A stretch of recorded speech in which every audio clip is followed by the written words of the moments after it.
మన ప్రభువును రక్షకుడు అయిన యేసుక్రీస్తు వారి అతి శ్రేష్టమైన దివ్యనామమున మీ అందరికీ ఉదయకాలము సర్వశుభములు సర్వదీవెనలు దేవదేవుడు అనుగ్రహించునుగాక. ఆమెన్.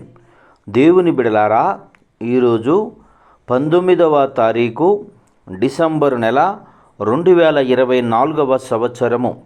ఈరోజు దేవుని వాగ్దానము సామెతల గ్రంథము 16వ అధ్యాయము 3వ వచనము. నీ పనుల భారము యెహోవా మీద నుంచుము, అప్పుడు నీ ఉద్దేశములు సఫలమగును.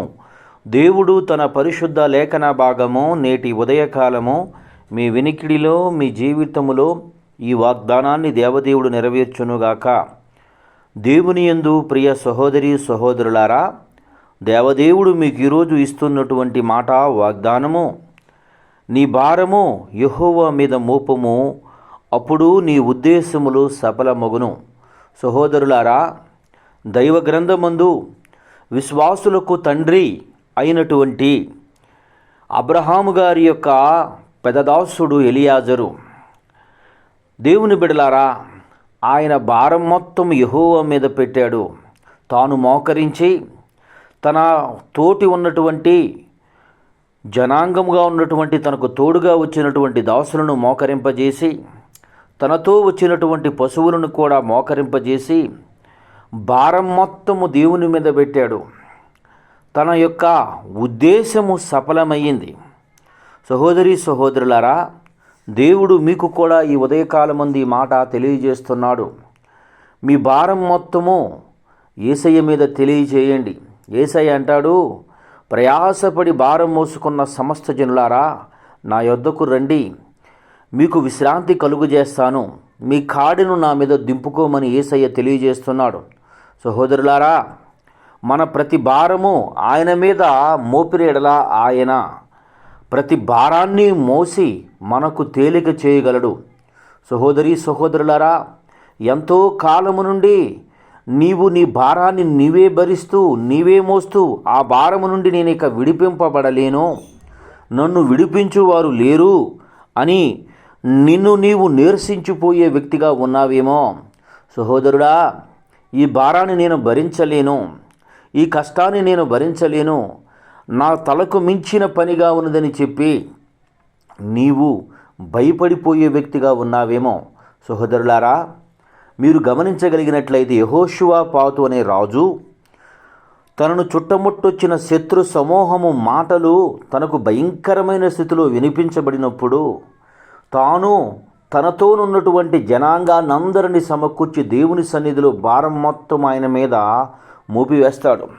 సహోదరుడా, అద్భుత రీతిలో ఆయన పక్షముగా దేవుడు యుద్ధము చేశాడు. ఎందుకనగా భారము ఆయన మీద మోపితే ఆయన వదిలివేసేవాడు కాదు. సహోదరులారా, ఈ లోకములో జనులైనటువంటి వారు కష్టాన్ని భరించలేక ఆత్మహత్య చేసుకుంటున్నారు.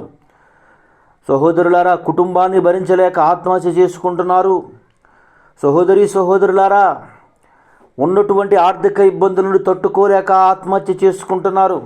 కానీ నా యేసయ్య అంటున్నాడు, నీ భారము నా మీద మోపము, నీకు చులకన చేస్తానంటున్నాడు.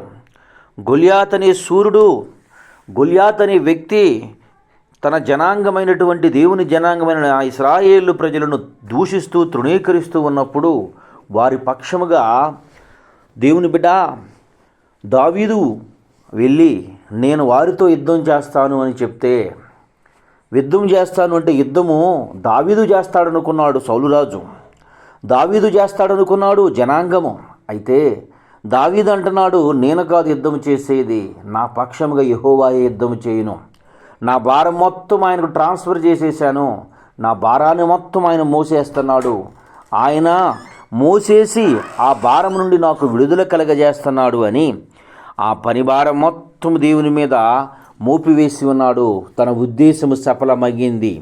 సహోదరి సహోదరులారా, మీ జీవితంలో కూడా ఇటువంటి భారాన్ని మోసే వ్యక్తులు ఎవరైనా ఉంటే యేసయ్య మీకు అందుకే ఈ మాట వినిపిస్తున్నాడు గనుక ఆయన మాట విని మీ భారం మొత్తం ఆయన మీదకు ట్రాన్స్ఫర్ చేయండి.